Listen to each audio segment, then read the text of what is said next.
This program was first broadcast on Canterbury's access media station, Plains FM, and was made with the assistance of New Zealand On Air. This week, we're checking in and reflecting on self-care, especially in the silly season. In the lead up to Christmas, only 5 days away, it's a particularly good time to remind ourselves to practice self-care, to look for those magic moments that the season brings, and to remind ourselves that we, as parents, are important too. Stay with us. Thanks for joining us for Being Real Parents with me, Anna, and my colleague and buddy, Melissa from Monday Creative.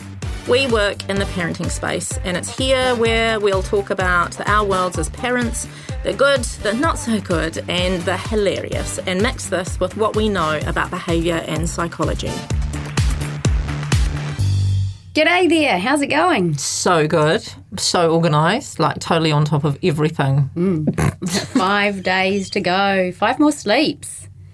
Yeah. It's so typical, isn't it, of me, that it's that same thing. I know this is coming. Christmas happens at the same time every year. And do you think I'm organised around it? Yep. That's very optimistic. The answer is actually no. Yeah, is organised chaos, perhaps? Not even. No. Just not functioning. Yeah.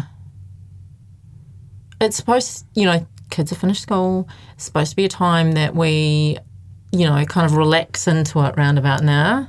How's that working out for you? Yeah, well, we talked about that last week, didn't we, about saying no to things. Yeah, that's come into play a Maybe I little should bit. not say no to clean the house before Christmas. Yeah, but it's just going to get messy anyway, so why do that? Do it on the 27th. What's Christmas Day looking like for you? Are you getting together with family, friends?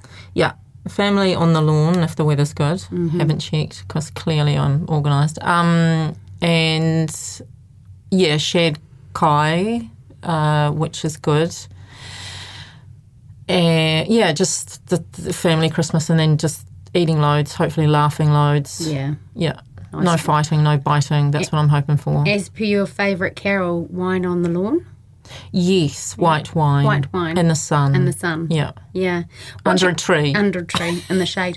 What does... We're just reconfiguring the song. Yeah, exactly, to suit. What does your Christmas table look like? Do you guys do traditional, like, obviously Northern Hemisphere based, like 4 meats, 5 potatoes, or do you do salads and barbecue and, because not have a feast? Or what does it look like for you, prep-wise? Yeah, we're kind of finding our way with this actually because, as you know, my mum died 5 years ago and so she was Mrs. Christmas. Aww. I know. And so it does bring that stuff with it and I feel like I'm kind of in her shadow of Christmas, which I think is possibly why I'm so chaotic around it because, one, she used to do everything. Yeah. And, she used to upstage Santa. Oh, bless. Yeah. One year I bought my kids, they got second-hand bikes and she got them a new trampoline.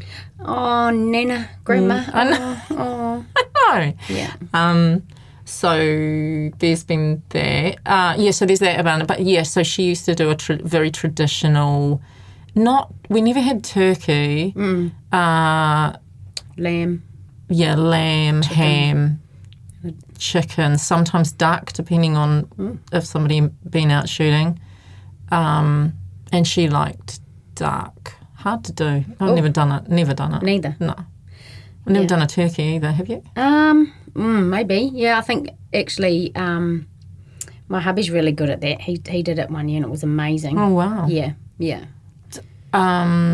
Yeah, and occasionally that turned into a barbecue, but a pretty posh barbecue. I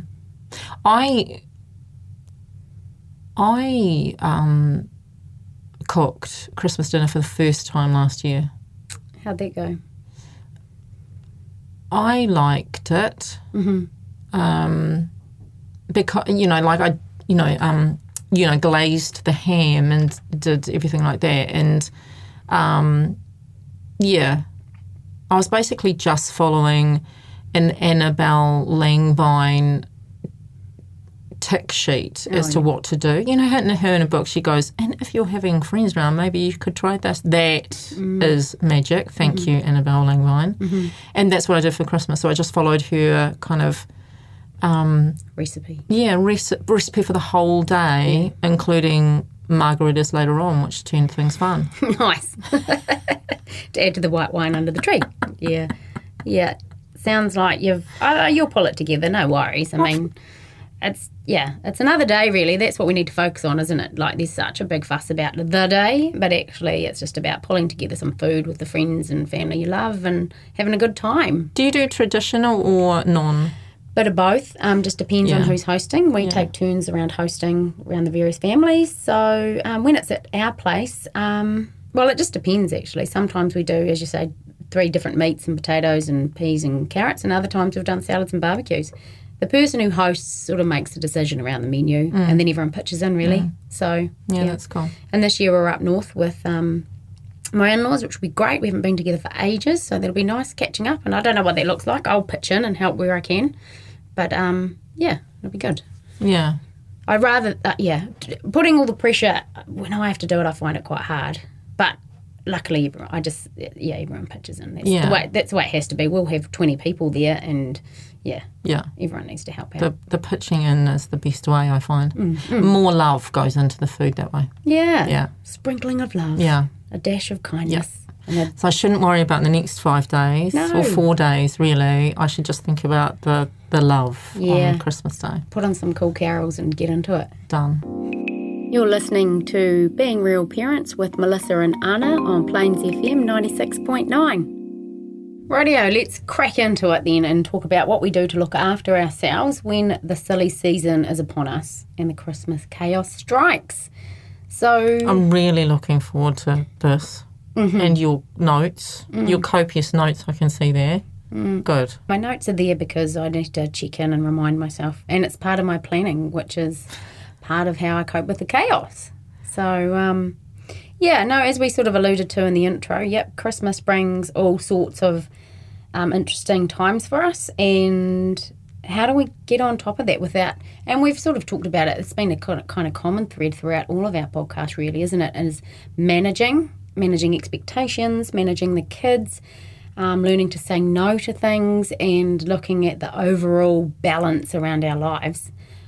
So ultimately we can enjoy life and find the joy we can. And that's so easy to say, isn't it? And, I preface all of this with, we come in with these tips and I have my notes and I write down what I would like to do to keep on top of the chaos. But doesn't always happen. I think that's clear to say. It doesn't always happen, but I do try, and I think that's the biggest thing for me is I have some things to do to keep myself in check and self-care and reminding myself that that's important because if I don't, look after myself, then it's hard to help others.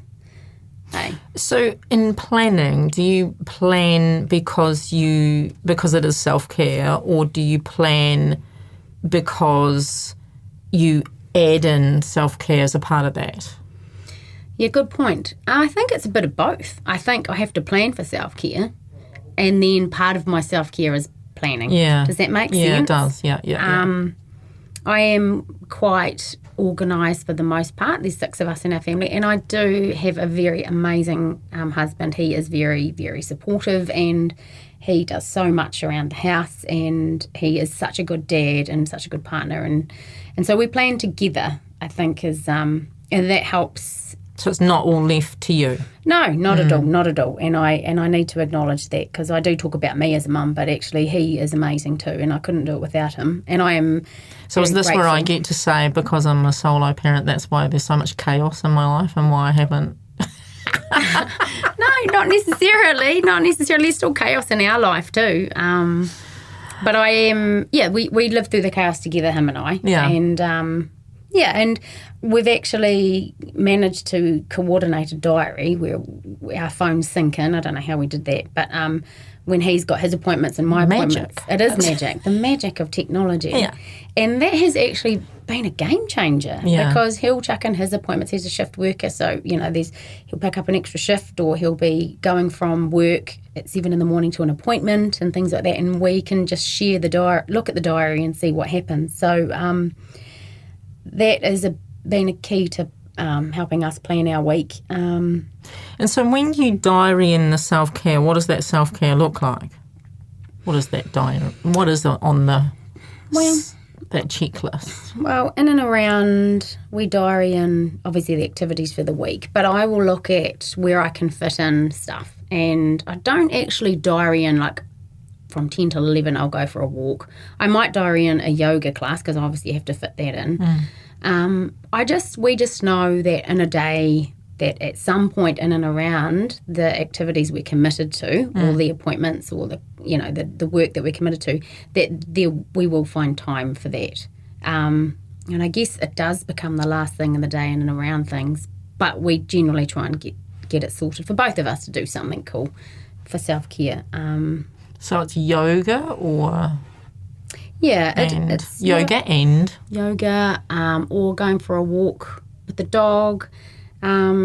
Also self-care, it's not always about exercise either. It's about catching up with friends, even if it's just a coffee. And sometimes I manage that together. I'll go for a walk with the dog, catch up with a friend in the park. Yeah. So, we've talked about Cling in the past for the connection, the learning, the being active, the noticing and the giving. And quite often, and since you've brought that up, it's it has really stuck with me that I can sort of tick those things off in a day. In a day and manage it by being conscious of that and doing it. So when I am out walking, I will notice the trees and I will take that time. And that's the thing about that little, about knowing about Cling, is that once we understand it and we've got in the back of the mind, it's more likely to happen, eh? Oh, absolutely. Yeah. And I think the other thing is too is that at this time of year, what you're saying is that there's more opportunities for some things rather than others. Like at this time of year, there is opportunities for connection, so make them kind of meaningful. And there's more opportunities for being kind and giving, and sort of take notice that you're actually doing that. And then there's also more opportunities maybe for taking notice, being in the moment, being present, if we know about it. Yeah. Absolutely.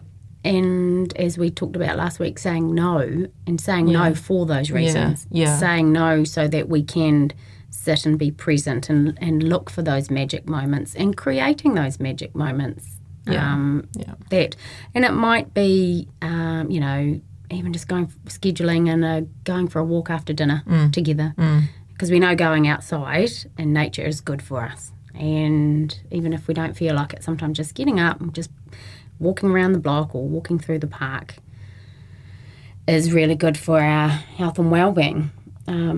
I think, but again, it does come back to planning. I think I do have a diary, and on the Sunday I'll look through and actually write down what needs to be done, and sometimes just put in the word, yoga, and that reminds me to fit in a yoga or go for a walk. Just adding in those reminders. And you've talked about you had a client once who we've talked about being a tree parent, for example. How they tattooed the tree on their forearm to remind them in that moment.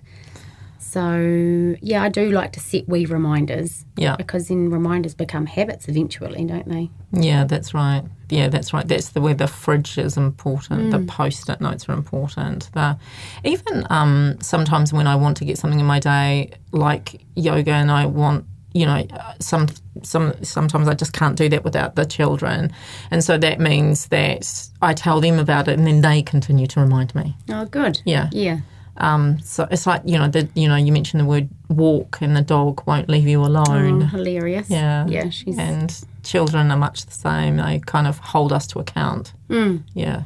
What do you do at this time of year and always around reminding yourself and reflecting on the self-care that you need? Well, I suppose just being aware of Cling, as you say, and trying to get those things in. I do proactively spend time stopping and being in the moment. Like, for example, if we get our first thing of cherries, I won't let the children just gobble them. I'm like, stop. This happens so rarely in a year. Let's really savour this, So I do ridiculous things like that. the children noticed a rainbow the other day when we were driving, so we stopped to look at it and really enjoy that. Those kind of little just grabbing hold of what I can at the moment. Yeah. I suppose, yeah, that's true. And as I say, it's a time to get together, so enjoying those. Yeah. Not I shouldn't say this, maybe I should. Not relying on those connections always to be kind of based around alcohol. Definitely. Yeah. In order that I'm kind of feeling okay the next day and and so that I get a chance to really spend time with people as opposed to get drunk. Yeah. Well, it's still enjoying that sense of getting together and taking the families, and like quite often I'll take a kombucha and I'll take some mint and a lemon and get lots of ice and put it in a fancy wine glass and just spritz it up, and it feels like I'm having a festive drink or just a really flash like a mocktail, and it's great. I definitely don't have the capacity to be feeling dusty the next day. Yeah, and it is. It's those things that are part of self-care, aren't they?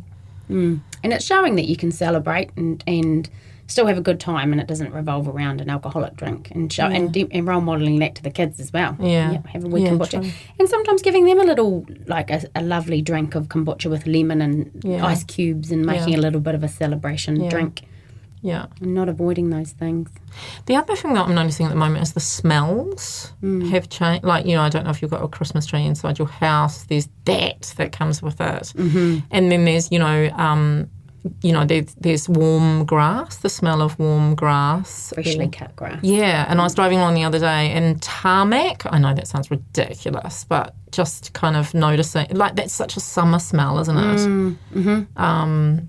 Yeah, and they've all got memories associated with it, just super beautiful. Yeah. And bringing those back, conjuring back those memories for ourselves is actually really good for us too. Yeah. Do you have those beautiful South Canterbury Christmas lilies, those really strong scented lilies? Yes. Well, yes, but I have to take out the kind of stamen from them, and I have to put them outside whenever my brother-in-law arrives because he's so allergic. Oh, they are my favourite flowers in the world, and I hunt high and low for them, and that for me is Christmas. The first bunch of lilies that come in, they're the Christmas lilies, not just the oriental ones.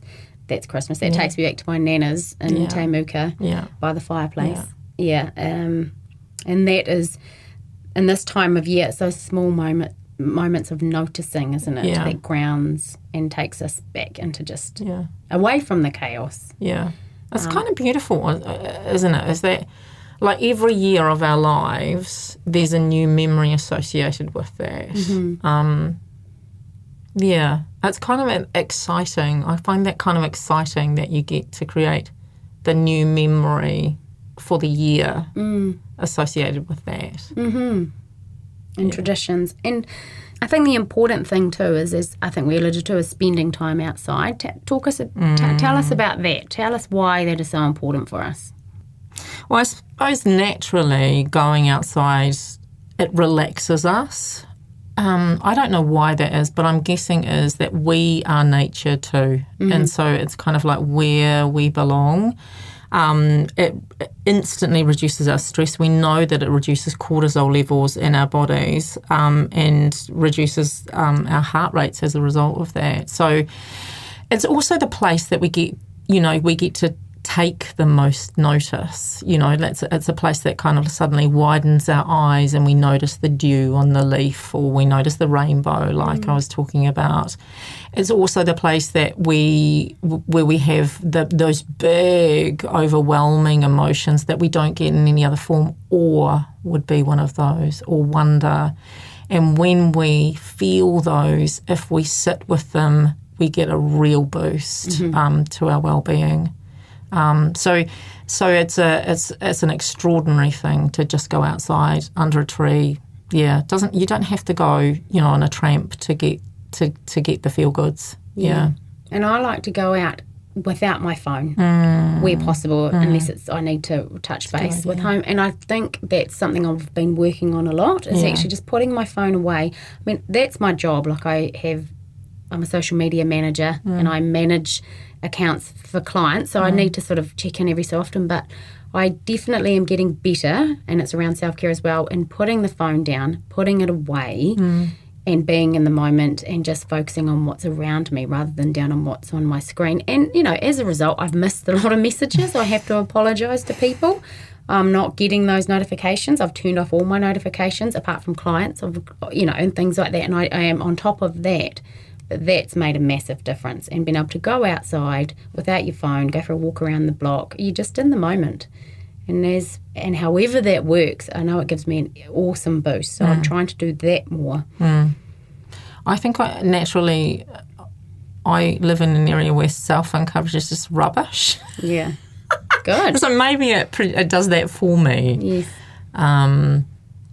Turning notifications off is a good idea, actually. Yeah. Yeah. And recognising and reminding myself not to get on the phone and scroll down the rabbit hole of Instagram reels and things like that, because that's easy to do. It's designed to be addictive. Yeah. But no, I actively set reminders and look at, no, I'm on that for that reason. I'm on it for that reason. I've done my work, phone down, away, let's go. That's been really hard. And it's still a work and play. And I just don't like the kids seeing me on my phone. I do explain it's for work, but it's it has bought me more time. Yeah, well, that's exactly right. A friend of mine had her accounts hacked, so she came away from it, and her instant notice was how much more time she had. It's a good lesson. Yeah, and I think social media is a whole different podcast, but it's it is a time stealer. Yeah, it's not in the self-care kind of. We can't talk social media and self-care. Wow, but actually, it's a point, isn't it? Watch what you're watching. Watch your feed. Don't have people on there that make you feel like shit. Yeah. And I like the concept of social media. I think the latest app is Be Real. And that goes right back to the purpose of what it's about, is just connecting, checking in and seeing how your mates are, and then getting off it. I like that. And I think it's done wonderful things for some relationships, and obviously there's a downside to everything. But for me, I like it, but I need to know how to dose it correctly, and I'm getting there with it. And it's a great tool for business, it's a great tool for work, and it's a great tool for connection, as long as we can moderate it. Yeah, be in charge of it. Yeah. Rather than it be in charge of you. Yeah. So our 3 top tips for managing our well-being and reminding ourselves of our well-being in these busy times. Number 1, look for the magic moments. As we've talked about quite a bit lately, we talk about CLANG, the acronym about connecting, learning, being active, taking notice and giving. It's really important, if we can, to remember those things. And number 2, spend time outside. Literally, get outside, sit under a tree, go for a walk around the block with the kids, play with the kids, do whatever it is just to get you outside in the sun and into some fresh air. And if you can, keep your phone inside when you do that. Just be phone free and spend some time away from the notifications. And number 3, which is a big one for me, is planning the week. Knowing what the week holds doesn't set you up for any surprises. It helps you get on top of what's going on, and it can help you, slot in those times for yourself and those self-care moments, which is a priority, especially at this time of year. And if you find yourself ever overwhelmed or struggling, that's okay too. You can always reach out, ask for a friend for help. And if you have any questions about what we've talked about today, you can head over to the Real Parents website. And you can also tune into previous episodes where we talk about all things parenting. You can find this on the Plains FM website and search for Being Real Parents. Super. Thanks for joining us today. We hope you've learned that while parenting is challenging sometimes, that's totally normal. It's been fun having you with us. Keep being amazing. Bye.